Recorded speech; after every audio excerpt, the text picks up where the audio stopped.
Friends, आज मैं आपसे बात करना चाहूँगा पॉपुलेशन पॉलिसी पे, नेशनल पॉपुलेशन पॉलिसी। आजकल काफ़ी चर्चा है में है कि यूपी में एक पॉपुलेशन बिल आने वाला है, उधर असम में आ चुका है कि जिस का थ्रस्ट ये है कि एक पर्टिकुलर कम्युनिटी पर उसका इशारा है कि उनको की आबादी बहुत बढ़ती जा रही है। मैंने पिछले दिनों एक किताब लिखी थी जिसके में के जो कंटेंट्स आज आपसे मैं शेयर करूँगा। इस किताब का नाम है the population myth, Islam, family planning and politics in India. क्योंकि इस पॉपुलेशन के नाम से जो इस देश में पॉलिटिक्स होती रही है उसकी क्या इम्प्लीकेशन है वो मैं समझाने की कोशिश करूँगा। 4-5 मिथ्स हैं, यानी भ्रम एक फैलाए जा रहे हैं, वो उसका तस्करा मैं करूँगा। कि एक तो ये कि मुसलमान उनके बहुत बच्चे होते हैं और पॉपुलेशन एक्सप्लोजन जो हो रहा है, आबादी जो इस बेतहाशा बढ़ रही है उसके लिए मुसलमान ही जिम्मेदार हैं, पहला भ्रम। दूसरा, जिसकी वजह से कि इंडिया का डेमोग्राफिक बैलेंस डिस्टर्ब हो रहा है, यानी हिंदू, मुस्लिम, सिख, क्रिश्चियन, इन कम्युनिटीज़ वगैरह की जो रेशो है वो डिस्टर्ब हो रही है।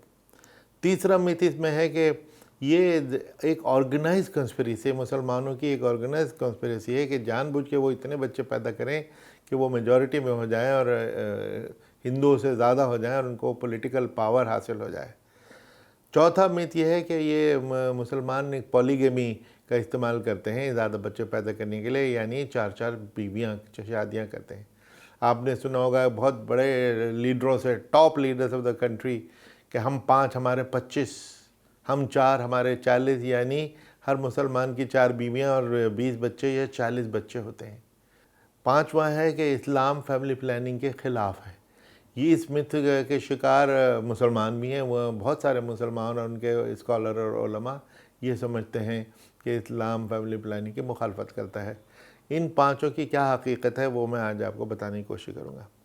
सबसे पहला मिथ था कि मुसलमानों के बहुत ज़्यादा बच्चे होते हैं और वो ही पॉपुलेशन एक्सप्लोजन के लिए ज़िम्मेदार है।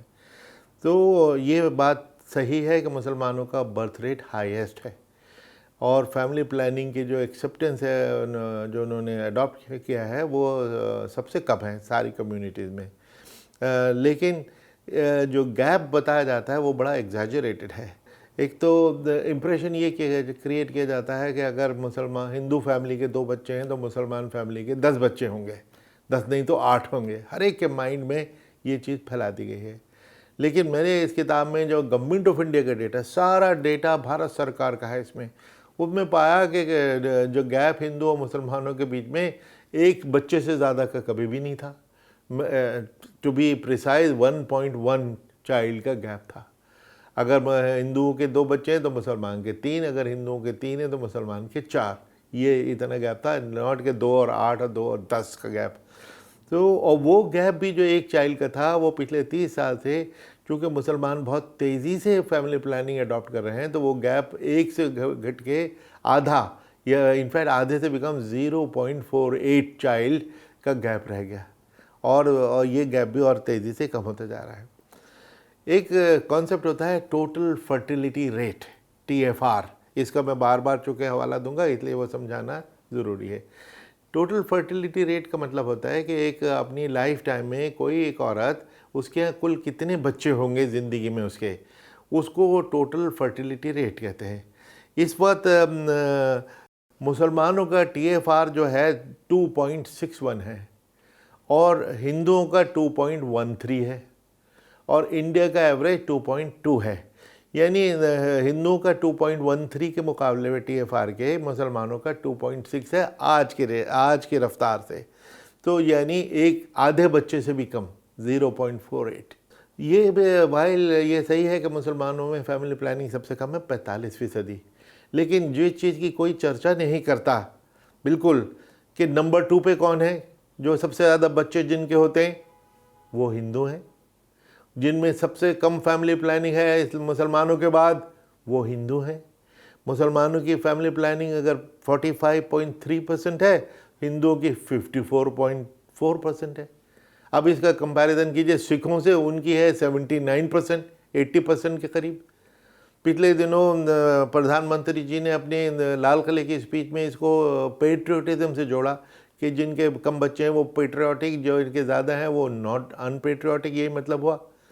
तो सबसे ज़्यादा पेट्रियाटिक तो सिख हुए, लेकिन उनको बड़े लूज टॉक में उनको भी खालिस्तानी कहने में लोग नहीं चूकते। सबसे ज़्यादा पेट्रियाटिक हैं, सबसे ज़्यादा फैमिली प्लानिंग तो उनकी है।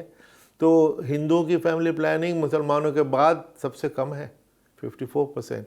तो ये भी एक फैक्ट है जो मालूम होना चाहिए कि इसका मतलब है कि जो पॉपुलेशन में जो इजाफा हुआ है उसकी ज़िम्मेदारी सिर्फ मुसलमानों की ही नहीं है, बल्कि ज़्यादा जिम्मेदारी तो हिंदुओं की है, क्योंकि 1951 में हिंदू और मुसलमान पॉपुलेशन में 27 करोड़ का गैप था। वो अब गैप बढ़ के 80 करोड़ हो गया और भी बढ़ रहा है। तो बल्कि उसका अगर ग्राफ मैं आपको दिखाऊं, इस किताब में मौजूद है, तो अगर मुसलमान इस तरह का ग्राफ चल रहा है तो हिंदुओं का ग्राफ यूं चल रहा है, तो गैप तो बढ़ रहा है। तो कहाँ पे मुसलमान हिंदुओं से ओवरटेक करके यहाँ पे पॉलिटिकल पावर कैप्चर करने की बात कहाँ से आ सकती है यहाँ? तो ये पहला मिथ है इसका, और इसकी हकीकत मैंने आपको बताई। ना दूसरा मिथ, कि डेमोग्राफिक बैलेंस बिल्कुल ही अपसाइड डाउन होता चला जा रहा है।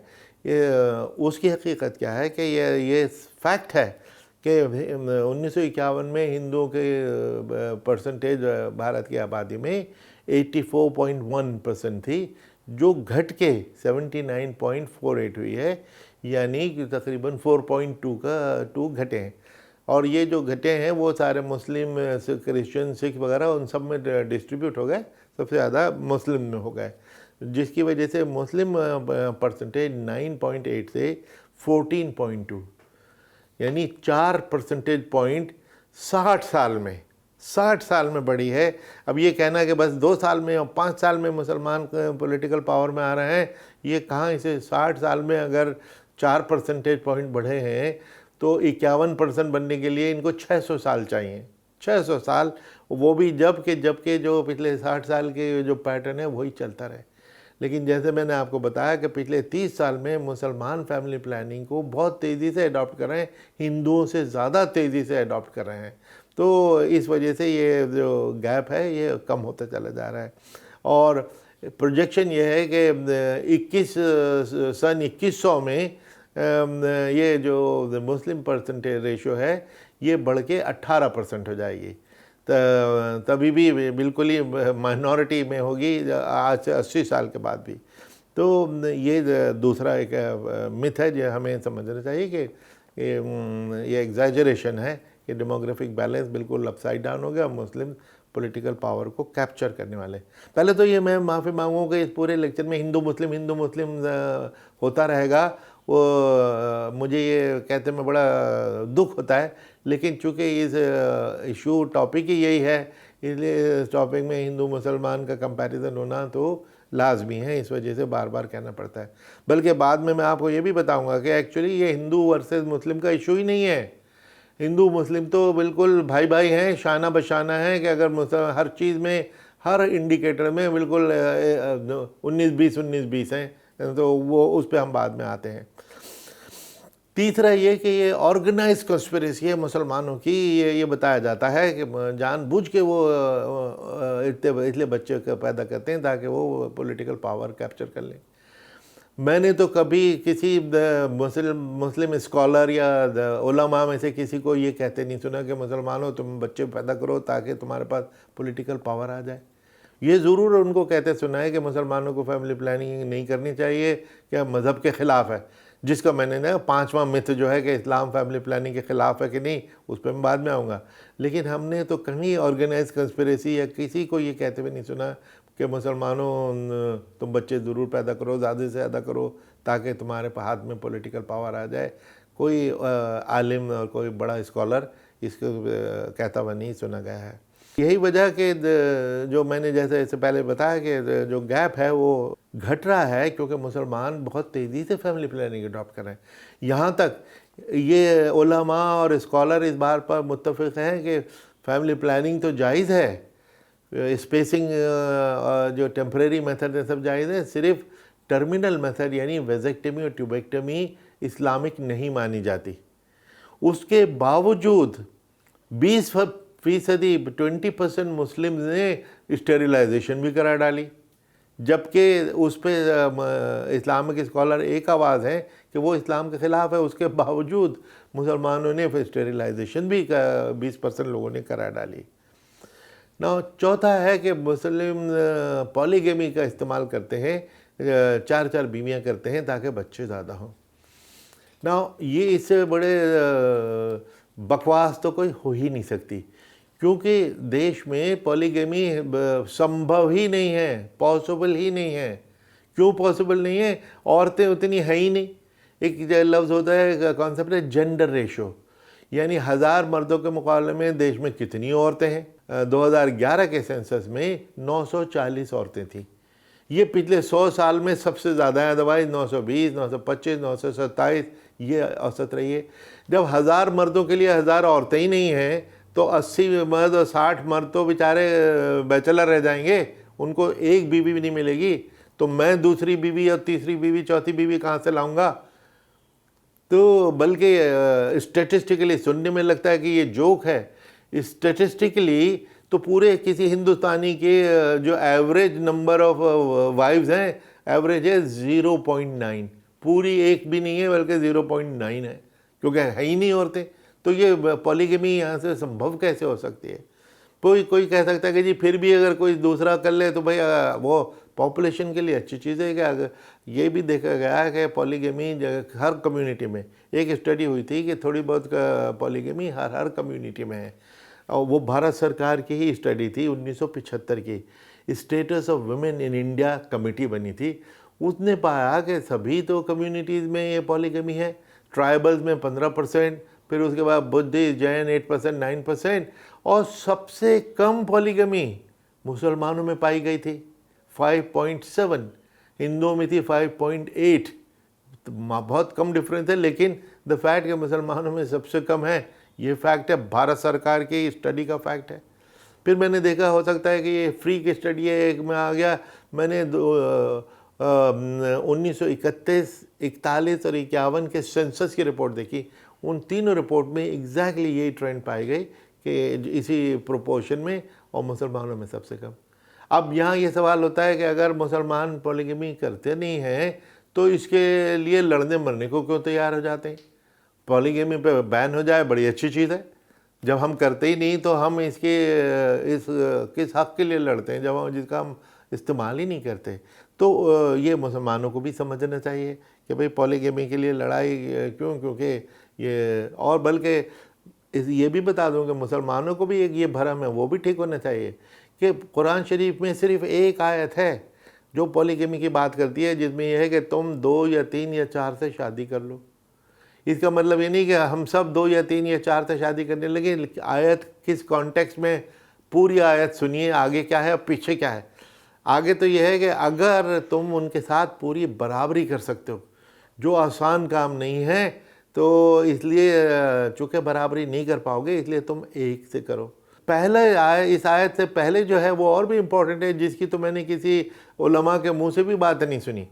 वो ऑर्फन्स और विडोज़ की बात हो रही है, बेवाओं की और यतीमों की बात हो रही है। एक आयत में अल्लाह ये फरमा रहा है कि देखो तुमको यतीमों के साथ, बेवाओं के साथ अच्छा सलूक करना चाहिए, उनकी प्रॉपर्टी जायदाद हड़प नहीं लेनी चाहिए, उनकी अच्छी चीज़ लेके अपनी कोई बुरी चीज़ से रिप्लेस नहीं करना चाहिए, बल्कि सबसे अच्छा तो होगा कि तुम उन यतीमों, जिसमें बेवाएँ शामिल हैं, कि तुम उन यतीमों में से 2 या 3 या 4 से शादी कर लो।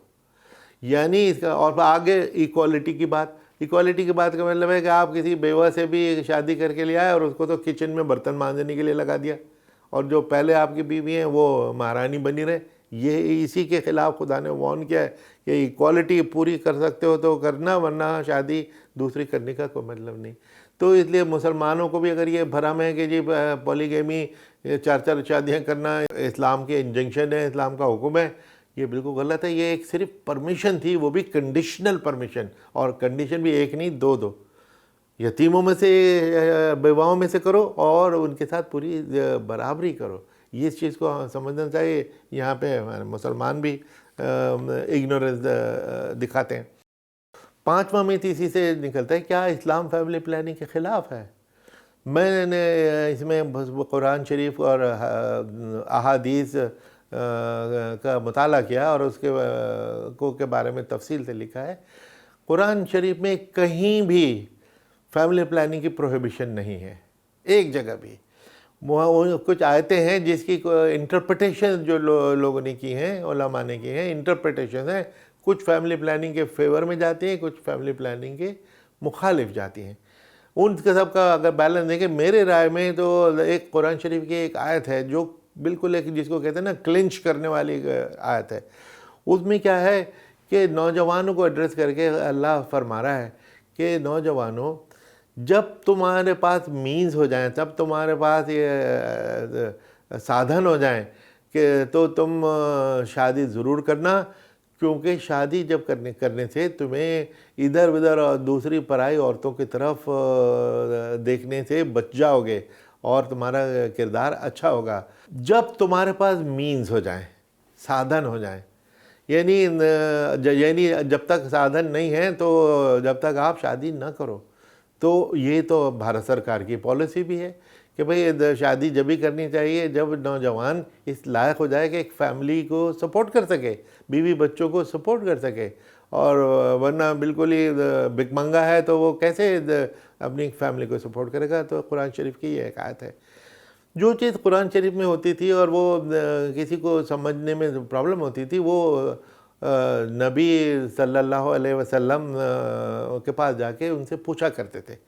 तो एक सा गरीब आदमी था, वो चला गया हुजूर के पास कि हुजूर ये आयत है, मैं गरीब हूँ, मेरे पास साधन नहीं है, लेकिन मेरी सेक्सुअल ज़रूरतें तो मेरी भी हैं, मैं क्या करूँ।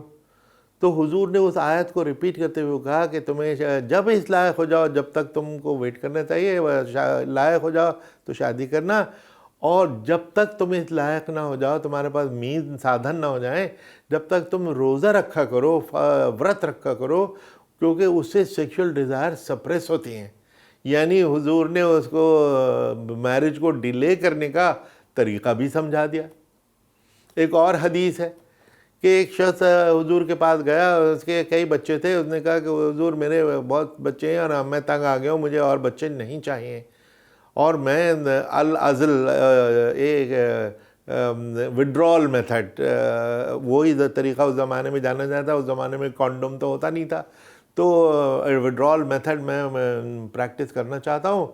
लेकिन एक यहूदी मुझसे कह रहा था कि नहीं नहीं, वो तो एक कत्ल है, माइनर इन्फेंटिसाइड है, छोटे बच्चे को मारने के बराबर है। तो हुजूर ने कहा कि नहीं, उसने बिल्कुल गलत कहा, उसने बिल्कुल गलत कहा। यानी अगर तुम फैमिली प्लानिंग प्रैक्टिस करना चाहते हो और अज़ल करना चाहते हो तो बिल्कुल जायज़ है। फैमिली प्लानिंग का तरीक़ा तक हदीस में वैलिड है, तो इससे ज़्यादा प्रो फैमिली प्लानिंग मज़हब क्या हो सकता है। काहिरा की अल अज़हर यूनिवर्सिटी, जो इस्लाम की सबसे आला यूनिवर्सिटी मानी जाती है, उसके एक प्रोफेसर अब्दुल रहीम उमरान साहब ने तो ये एक अच्छी कमेंट की थी कि ये तो हैरानी की बात है कि 1400 साल पहले जहाँ दुनिया में कहीं पॉपुलेशन का कोई दबाव नहीं था, कहीं भी दुनिया में, उस वक्त फैमिली प्लानिंग की बात की गई कि भाई शादी को डिले करो। इस्लाम तो पायनियर हुआ फैमिली प्लानिंग का, न कि मुखालिफ हुआ। तो ये मुसलमानों को भी समझना चाहिए कि जब इस्लाम फैमिली प्लानिंग के ख़िलाफ़, क्या है, इस्लाम तो ऑथर है फैमिली प्लानिंग के कॉन्सेप्ट का, तो मुसलमानों को बढ़ चढ़ के फैमिली प्लानिंग में हिस्सा लेना चाहिए। तो ये तो हो गया 5 मिथ्स के बारे में। अब मैं आपको कुछ फैक्ट ज़रा बताना चाहूँगा कि ये बताते हुए कि ये हिंदू मुस्लिम इशू है ही नहीं, क्योंकि ये तो रीजनल इशूज़ हैं। क्योंकि फैमिली प्लानिंग बिहेवियर किस चीज़ से होता है कि क्या फैक्टर्स हैं जो इन्फ्लुएंस करते हैं फैमिली प्लानिंग बिहेवियर को। नॉट मज़हब सो मच, बल्कि 3 मेन फैक्टर्स। सबसे पहले तो शिक्षा, एजुकेशन या लिटरेसी, वो भी लड़कियों की। दूसरा है आमदनी, और तीसरा है सर्विस डिलीवरी, जैसे डॉक्टर नर्सेज का अवेलेबल होना और मेडिकल फैसिलिटीज़ का की उपलब्धि। ना जैसे जैसे शिक्षा बढ़ती है वैसे वैसे बच्चे घटते हैं, चाहे वो कोई हिंदू मुस्लिम सिख ईसाई को हो, सब कम्युनिटीज़ का एक बिल्कुल एक सेट पैटर्न है कि शिक्षा के साथ साथ बच्चे घटते हैं।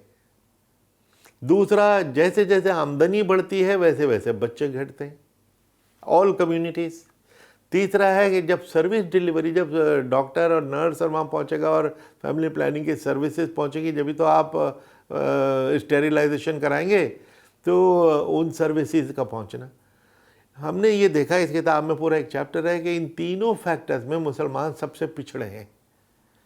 सबसे कम उनमें शिक्षा है, जो अपनी जगह बदकिस्मती की बात है, क्योंकि इस्लाम जो शिक्षा पे इतना ज़ोर देता है, नबी सल्लल्लाहु अलैहि वसल्लम पे जो सबसे पहली वही आई थी, जो डिवाइन रेवलेशन, उसमें उनसे कहा गया इक़रा बिस्मिकल्लज़ी खलक़, यानी recite in the name of God, जिसने तो खुदा के नाम से तुम पढ़ो जिसने तुमको पैदा किया। यानी पढ़ाई पे ज़ोर तो कुरान शरीफ का सबसे पहला लफ्ज़ है। उसके बावजूद मुसलमान सबसे अनपढ़ हैं, ये बदकिस्मती की बात है। और इस पर मुसलमानों को सोचना चाहिए कि ऐसी सूरत क्यों है, हमें इसका सुधार करना चाहिए। तो जो ये मैंने फैक्टर्स बताए, ये फैक्टर्स चूँकि पूरे देश में, इतना बड़ा देश है, हर जगह अलग अलग हैं। लिटरेसी का रेट पूरे हिंदुस्तान में कहीं कुछ कहीं कुछ कहीं कुछ, तो बहुत फ़र्क है। और ख़ास तौर से नॉर्थ इंडिया में, इसीलिए आपसे मैं हिंदी में एड्रेस कर रहा हूँ कि यूपी, बिहार, राजस्थान, इसको प्रोफेसर आशीष बोस एक होते थे, उन्होंने एक बीमारू टर्म यूज़ की थी कि बीमारू स्टेट। बीमारू का मतलब नहीं कि वो बीमार हैं, बल्कि Bihar, Madhya Pradesh, Rajasthan and UP, Hindi belt के 4 स्टेट में सबसे ज़्यादा आबादी होती थी। और अभी भी इन्हीं 4 स्टेट में सबसे ज़्यादा है। और लेकिन जल्द ही ये भी उस लेवल पर पहुंच जाएंगे जहाँ पे south India, waste India, east India पहुंच चुका है, वहाँ पे ये नॉर्थ इंडियन स्टेट भी जल्दी पहुंच जाएंगी। तो अब इसमें एक बड़ी रेंज है। अब आप देखें मुसलमानों में, तमिलनाडु में कि मुसलमान की जो TFR है, टोटल बच्चे जो पैदा होंगे एक औरत की ज़िंदगी में, उसमें एक रिप्लेसमेंट रेट भी बता दूँ। एक रिप्लेसमेंट रेट, अगर कोई आबादी में इजाफा न हो, आबादी बढ़नी बंद हो जाए, उसके लिए TFR हमारा 2.1 होना चाहिए। यानी 2 माँ बाप हैं, वो मर जाएंगे तो 2 बच्चे आ जाएंगे, तो रिप्लेस हो गई आबादी, इजाफा तो नहीं हुआ उसमें। तो लेकिन 0.1 इसलिए रखा कि कुछ बच्चे बचपन में ही मर जाते हैं, तो उसका मार्जिन रख दिया कि अगर 2.1 का TFR होगा तो दैट मीन्स आबादी में इजाफा बंद हो जाएगा। रिप्लेसमेंट रेट हमारा 2.1 है। तो तमिलनाडु में मुसलमानों का TFR 1.74 है, यानी आबादी बढ़नी वो तो बंद हुई ही, लेकिन अब तो आबादी कम होनी शुरू हो जाएगी। 1.74 है। और उन्हीं मुसलमानों का बिहार में आके 4.11 TFR है, इतना हाई है। तो अब कौन सा मुसलमान का रेट माना जाएगा, तमिलनाडु वाला कि बिहार वाला, या बीच में इतने सारे जो हैं। इसी तरह ये हालत हिंदुओं की। केरला में 1.42 है TFR, और बिहार में 3.29 है। 22 स्टेट्स ऐसी हैं इंडिया की जहाँ पे मुसलमानों का TFR बिहार के हिंदुओं से कम है। अगर इस्लाम फैक्टर होता तो मुसलमान कहीं भी फैमिली प्लानिंग नहीं अडॉप्ट करता। 22 स्टेट्स के मुसलमान बिहार के हिंदुओं के मुकाबले में ज़्यादा फैमिली प्लानिंग को प्रैक्टिस कर रहे हैं। इसका मतलब है रिलीजन फैक्टर नहीं है, बिहार की बैकवर्डनेस है। बिहार का मुस्लिम भी बैकवर्ड है, बिहार का हिंदू भी बैकवर्ड है, लिटरेसी भी वहाँ कम है, पॉवर्टी भी ज़्यादा है। इस वजह से ये कहना कि कोई हिंदू रेट ऑफ ग्रोथ है, मुस्लिम रेट ऑफ ग्रोथ है, ये गलत है। ये रीजनल जो सोशो इकोनॉमिक कंडीशन है उन पर उसका दारोमदार है। दूसरी चीज़ है इनकम। जैसे जैसे इनकम बढ़ती है वैसे वैसे बच्चे घटते हैं। अब इनकम बढ़ाने की तो बात कोई लोग करते नहीं। जो फैमिली प्लानिंग की बात करते हैं कि जी मुसलमान फैमिली प्लानिंग नहीं करता, तो मुसलमान में शिक्षा की बात करो ना, उसकी तो बात करते नहीं। मुसलमानों की आमदनी बढ़ाने की बात करो ना, वो आप करते नहीं, बल्कि उल्टा आप कहते हो उनके साथ बिजनेस ना करो, आप उनसे सब्ज़ी भी ना खरीदो। अगर आप उनसे सब्ज़ी भी नहीं खरीदोगे और वो और गरीब हो जाएंगे तो वो तो और ज़्यादा बच्चे पैदा करेंगे, तो आपको उससे और भी तकलीफ़ होगी। तो आप उनकी इनकम बढ़ाने की तो बात ही नहीं करते। तीसरे सर्विस डिलीवरी। सर्विस डिलीवरी भी मुस्लिम एरिया में जैसा स्टडी में दिखा है, सब भारत सरकार के फिगर्स हैं by the way, national family health survey और सेंसस की फिगर सब उसमें ये देखा गया कि मुस्लिम एरियाज़ में डॉक्टर और नर्सेज और ये अस्पताल की फैसिलिटीज़ ज़्यादा जाती ही नहीं, बल्कि उसको बड़े हेटफुली कंटेम्पचुअसली कहते हैं कि मिनी पाकिस्तान है, ये मिनी पाकिस्तान है। वहाँ मिनी पाकिस्तान के नाम से उनको तक सर्विस नहीं पहुँचा दे। अरे भाई, जब सर्विस वहाँ नहीं पहुँचेगी तो वहाँ पे फैमिली प्लानिंग कैसे लोग कर पाएंगे? इसीलिए जो एक होता है फेल्ट अनमेट नीड को, यानी मैं फैमिली प्लानिंग करना चाहता हूँ लेकिन मुझे फैसिलिटी नहीं मिल रही, मुझे कंट्रासेप्टिव नहीं मिल रहा है, तो इसका को अनमेट नीड कहते हैं। तो सबसे ज़्यादा अनमेट नीड मुसलमानों की है, यानी 16%। 16% हिंदुस्तान में, जो इसका मतलब करोड़ों हो गए, जो फैमिली प्लानिंग करना चाह रहे हैं, बहुत इच्छुक हैं, लेकिन उन तक सर्विस पहुंच नहीं रही है। वो अनमेट नीड आज पूरी कर दीजिए, उनके फिगर कहाँ से कहाँ पहुंच जाएंगे।